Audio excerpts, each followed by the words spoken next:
Bonjour, je vous présente cet ouvrage. Alain Guillermou, Saint Ignace de Loyola et la Compagnie de Jésus.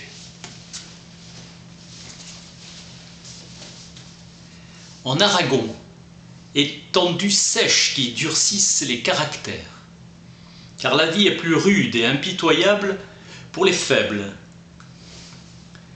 Le Guipúzcoa, province du Pays basque espagnol. Les Basques sont vigoureux de nature.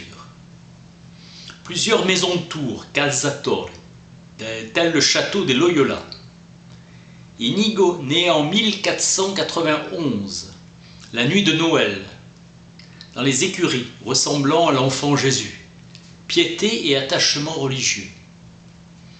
Horreur plus tard à l'égard de l'argent et des biens ecclésiastiques en particulier. Il est engagé dans une carrière ecclésiastique. Jusqu'à 26 ans, il s'adonna aux vanités du monde et à l'exercice des armes avec le désir d'y gagner de l'honneur. Il faisait toujours une prière à la Vierge avant de se battre. Toilette élégante, orgueil de monter un cheval de tournoi. Au carnaval de 1515, à 24 ans, il se livra à des excès et on voulut l'incarcérer. Il galopa jusqu'à Pampelune et se livra au diocèse. Tombé en disgrâce avec le nouveau souverain Charles Quint, il passe à la cour du vice-roi de Navarre. La vie est agréable en dépit des menaces d'invasion au nord par François Ier. Il se confessa à un ami quand l'aumônier est absent, coutume médiévale dont l'Église reconnaît la validité. Il sera blessé au combat, souffrance physique. Il aura une jambe plus courte que l'autre et il portera une chaussure à semelle épaisse. Il commença à méditer. Il rêve d'une princesse de sang. Il lit la légende dorée qui l'incite à connaître le Seigneur, que tous les chevaliers ont désiré servir.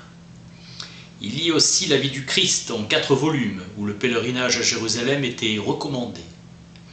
Il ira à Jérusalem, itinéraire spirituel qui le mènera à la conversion. Il découvre un dévouement à Jésus-Christ qui lui apporte plus de joie spirituelle que ses desseins de gloire. Cette cause, c'est l'esprit du bien, Dieu qui apporte la joie, Satan la tristesse. Ignace aperçut la Sainte Vierge tenant l'enfant Jésus dans ses bras. Chose de Dieu qui le préserva des tentations de la chair. Pèlerinage à Jérusalem pour expier ses fautes. Il a le nouvel aspect du pèlerin pauvre. Il a donné ses vêtements à un pauvre et sera chaussé d'une seule espadrille pour ne pas boiter. Il prie. Il s'abandonne au vouloir divin. Il mène dans le massif de Montera une vie d'ermite. Il prend l'habitude de consigner ses expériences sur un cahier. Ce journal intime deviendra un chef-d'œuvre de la spiritualité occidentale. Il ne mange presque rien dans un dénuement volontaire.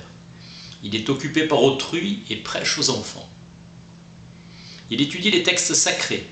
Une force étrange l'avait habité. Il est sous la direction du Saint-Esprit. La Trinité lui est apparue, jeune, radicale et prière. Sa fin véritable, l'avènement du royaume par la conquête apostolique. Les moines franciscains l'ont poussé à partir de Jérusalem, craignant que ce zélé leur attire des ennuis des Turcs. Penser aux souffrances du Christ et l'indignité de mourir en pécheur l'aida à traverser les épreuves. Au retour, il veut s'instruire et apprend la grammaire et le latin. Son zèle de prédicateur est dangereux pour lui. On l'accuse d'être un illuminé et on l'enferme. Loyola cherche Dieu par ses voies propres, en marge de toute discipline d'église. Il ira au collège de Montaigu, fréquenté par Érasme, Rabelais et Calvin. Choix pour le régime de vie, horaire tyrannique des cours et nourriture détestable. Il se fait mendiant et quête pour payer ses études. Son idée sera d'aller demander aux riches espagnols de l'argent et ira même jusqu'à Londres. Il allait à pied pour toucher l'âme des personnes qu'il désirait convertir. Joie d'extase qui inonde l'âme au moment où l'on triomphe de soi-même dans l'action mystique ignatienne. Il désire grouper autour de lui des jeunes gens souhaitant une vie meilleure. Ils donnèrent l'argent aux pauvres. Loyola se livre à la direction des âmes. Il donne ses exercices spirituels, méditation pour obtenir la réunification de soi et découvrir ce que l'on veut. 6 personnes se réunissent pour élaborer des projets d'avenir. Ils scellèrent leur union par un vœu, le 15 août 1534. Vœu solennel et acte de fondation de la Compagnie de Jésus. Une bulle pontificale 6 ans plus tard consacre le nouvel ordre, source Saint-Denis à Montmartre, square de la rue Girardot. Il se consacre au bien des âmes dans la chasteté et la pauvreté. Convertir les infidèles, un esprit de totale disponibilité. Il demande à Valentin Liévin, inquisiteur, un document attestant sa foi chrétienne et reçut la copie des exercices spirituels. Sur le chemin de Rome, vision au lieu dit la Storte, à 15 km de Rome, que Dieu le mettait avec le Fils. De là sa résolution du nom de Compagnie de Jésus. Être mis avec le Fils signifie être persécuté, comme le Christ est martyrisé. Le moine Ménardi était un prédicateur contre eux. Ils ouvrent un asile pour les indigents en 1538 et nourrissent 3000 personnes. Le groupe se transforme en congrégation durable. Vue pessimiste sur les ordres religieux nouveaux de la part de la curie romaine. Après 1 an et demi d'attente, la bulle de 1540 ordonna la création pour 60 membres, qui sera abrogée en 1544.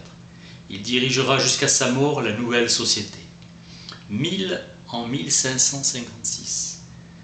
En 76 établissements, Ignace envoya 6800 lettres à travers le monde. Discrétion et effacement durant les 16 dernières années. En homme austère, il imposait un pèlerinage à pied de plusieurs mois à un disciple fautif. Le journal spirituel rend compte de son expérience. On a vu en lui le soldat de Dieu, faisant la guerre à Satan. Saint Ignace, chevalier de Dieu, l'obéissance, obéir, comme un bâton dans la main d'un vieillard. Impératif de l'obéissance, Dieu existe, donc j'obéis.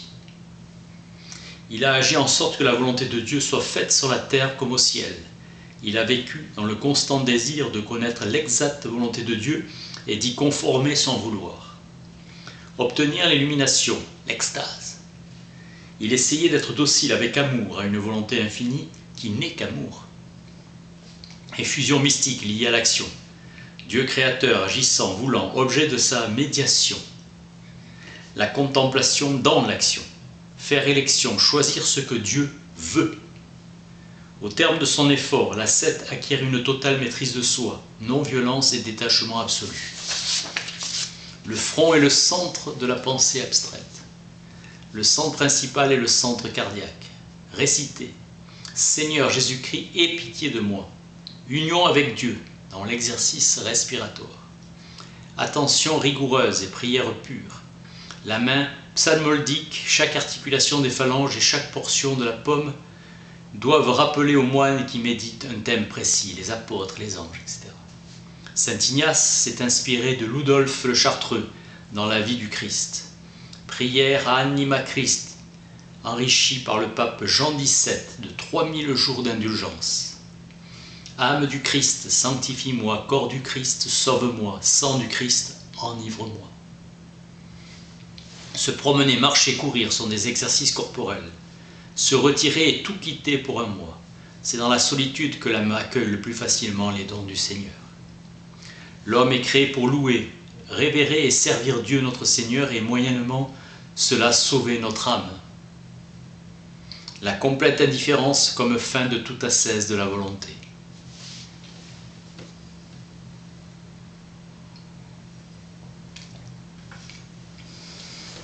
Examen de conscience pour remettre de l'ordre dans sa conduite.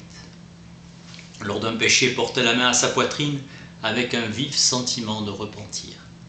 On peut le faire devant des personnes sans qu'ils s'en aperçoivent. Visualiser des scènes saintes ou l'enfer en entendant les hurlements des damnés. Satan, maître d'erreur. Ignace conseillait aux retraitants de demander à Dieu de mouvoir sa volonté et de mettre dans son âme ce qu'ils doivent faire. Prier à genoux pour trouver plus de dévotion. Prier mentalement en respirant avec un rythme, une mesure, mobilisant toutes les forces de l'attention.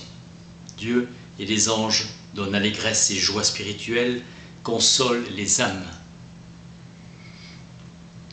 Le bon ange touche l'âme de façon douce comme une goutte d'eau qui entre dans une éponge. La cause est la disposition de l'âme, ainsi l'ange entre en silence comme chez lui, la porte ouverte. L'existence sur terre comme un mimodrame à rejouer selon les canevas que Dieu a choisis pour lui, modeler son action. Respecter intérieurement son supérieur, les jésuites ont lancé sur l'univers connu le réseau de leur mission.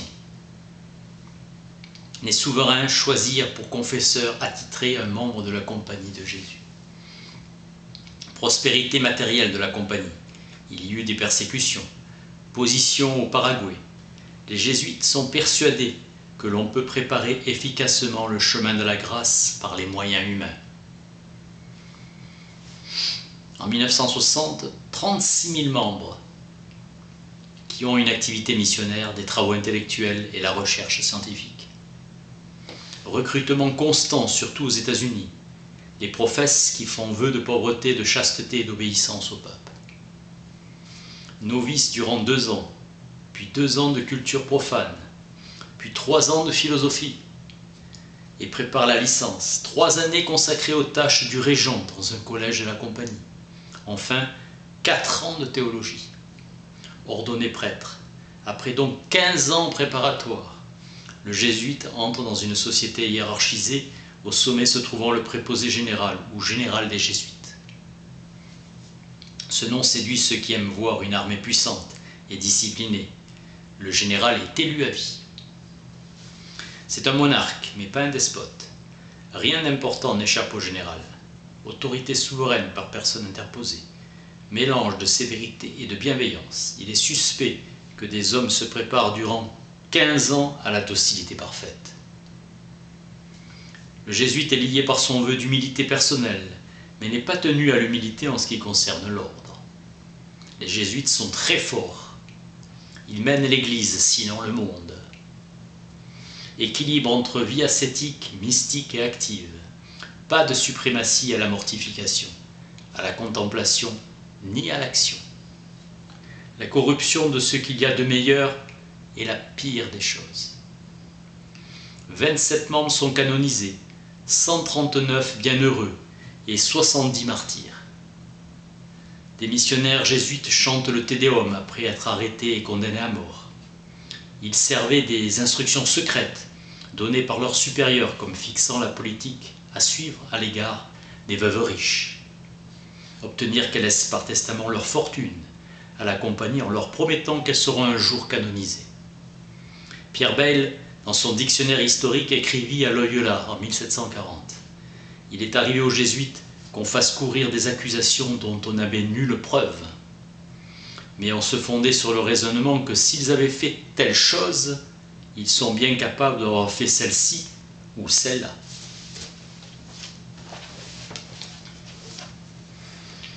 Alain Guillermou, Saint Ignace de Loyola et la Compagnie de Jésus.